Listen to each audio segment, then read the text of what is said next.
Hey guys, welcome back to Raven and Rose. Today is Raven. Rose can't be here. We've actually been out of touch recently, but I do have some people with me here today. What's up? It's Chloe from, I've been here on a bunch of videos. You know who I am. I'm a person, I think. Yeah, person here doesn't have a YouTube channel, but she, yes, a she. I know, I only have female friends for I don't know, reasons. For videos. Yeah, I have male friends. They don't ever really come over that much. But, anyway, we wanted to make a video, and we're going to try to squeeze it into 15 minutes, but we might have to go over and do a second video. Just give us a moment. Technical issues. Okay, I'm going to keep talking over the technical issues here. Alright, anyway, so for this video, what we wanted to do is we wanted to have a FNAF versus Undertale kind of theory. And I wanted to think which was stronger, Undertale monsters or the FNAF animatronics. And so for this, I decided to take the 10 major characters from each game. So for the basis for FNAF, I took animatronics from the second game, because then we have the old and new Freddy, Chica, Bonnie, Foxy, and then a few others. We are not using Endoskeleton, Golden Freddy, or Golden Bonnie, and we'll get to those guys later. And then for the Undertale side, we're using Flowey, Toriel, Frisk, Kara, Sans, Papyrus, Metaton, Undyne, Alphys, and Asgore. We are not using Gaster. And the reason I just included Endoskeleton and Golden Bonnies, because not much is really known about them and their excess characters. And I didn't use Gaster or Golden Freddy because I figured they can both glitch in and out of reality a lot. And they're not the most reliable characters. There's no real way of telling how strong they are. They only have small slashes in the game, in which both are proven to have remarkable abilities, and both can shut down the game. In FNAF, when Golden Freddy gets into your office, he shuts down the game. With Gaster, if you type in Gaster for your name at the start of the game, he restarts your game. And then Golden Freddy disappears, and Gaster appears in the hallway room and disappears. So they are similar, so we're just going to assume they both killed each other and went out without harming anyone else, as a fair theory to both sides. But here's what I gained. We know about the bite of 87/83. The golden animatronic, Golden Freddy, bit down on a child, and with some struggle, managed to essentially kill the child, if you believe how I believe that they were killed, and that another child had nightmares about them dying, but still, not important. They definitely did severe damage. Now, when Frisk first fell into the underground, they were still fairly weak. They had 20 HP. We could say they were about the same defense-wise and health-wise and all that as the child that got in the bite of 87 or 83, whatever you choose to believe. 87 personally, but still not important.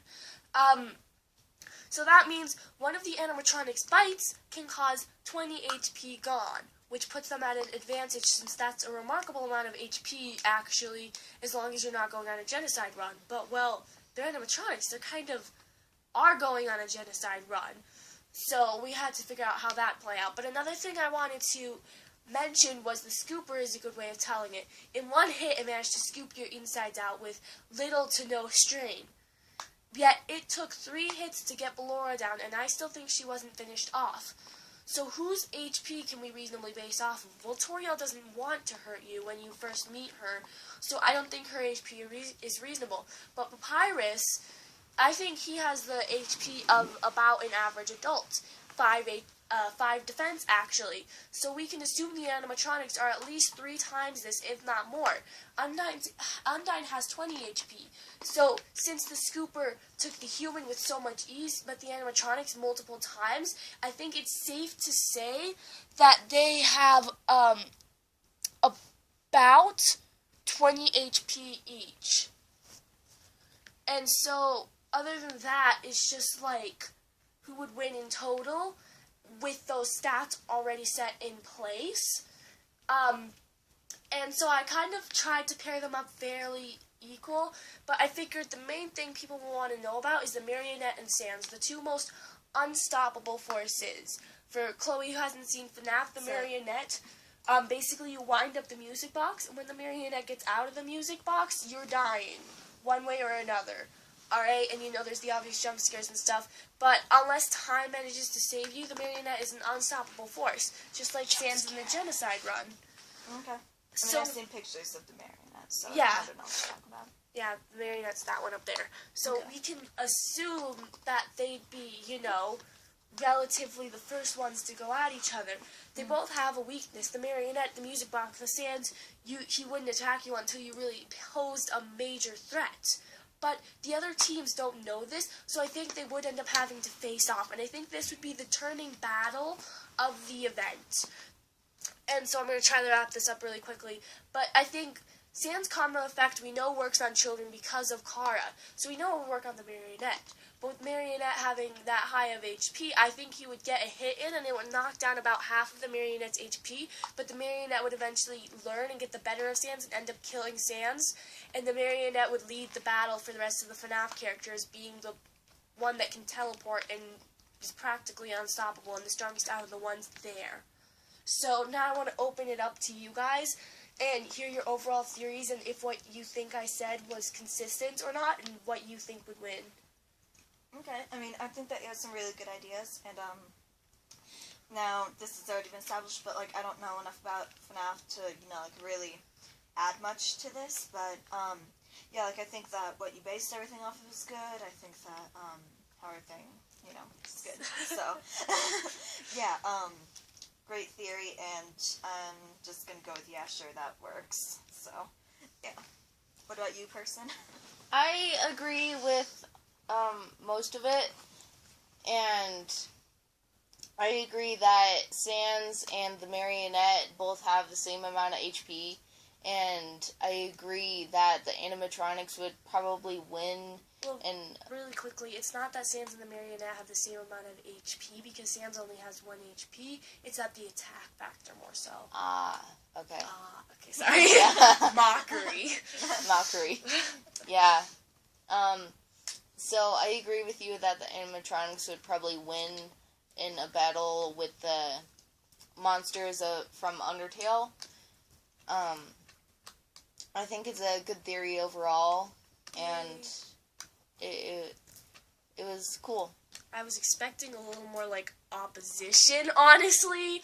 Opposition. For someone to be like, yeah, no, we have a mental attachment to this character. They'd figure something out. Especially since Animation Rewind, when they did this, they did say that they thought the Undertale monsters would win just because they have a wider range of attacks. But I think that's what you'd think at a first range glance. And after sitting here listening for me talk to you about it for 8 minutes, you're kind of like, oh yeah, we'll just accept her theory because she's been shouting at our faces for 8 minutes. Actually, yeah. The animatronics have a diverse amount of attacks because, for example, if you're basing your animatronics off of the second one, Bonnie just comes in after you put on the Freddy mask, and they just come in like, hey dude, I'm going over here.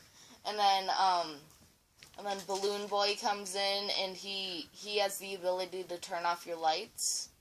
And they all have a different form of a jump scare. Yeah. And different ways to come in for that jump scare. And I do think another turning battle, there are 2 other kind of mini turning battles that could, I guess, do it. Another one would be Alphys versus Balloon Boy, which I know sounds ridiculous, you're like, they're the weakest characters, but if you think about it, Alphys' technology could do a huge number on the animatronics, especially if she managed to upgrade Mettaton far enough, but if Balloon Boy glitched out Mettaton, then Mettaton would be practically immobile, and Alphys would, most of her computer stuff would glitch out, and that's where she gets most of her confidence from, and I think that would definitely crash her down, and then I think Undyne would, try to, support her, because Alphine for life. Yes. I realized something. So, Mettaton is a robot with a human soul in it, well, kind of pretending to be a robot with a soul, but anyway, most of the animatronics are robots with souls. So Yeah. Yeah. Yeah, and then the other turning event would be Kara, and I think Kara would go after for the marionette after it took down Sans, and Kara would probably succeed in getting the marionette down, but not without losing a good, chunk of her health. And I think Foxy could take it from there for the marionette, so yeah. And Why would Kara want to go after the marionette? I don't think... Would Kara care about Sans? Well, I think she wouldn't care about Sans. I think she'd care about her own life enough to know that the marionette posed to her a major threat. And there is also the theory that Kara's good, but I don't want to jump into all that side theories and stuff. I'm trying to keep it on the main track.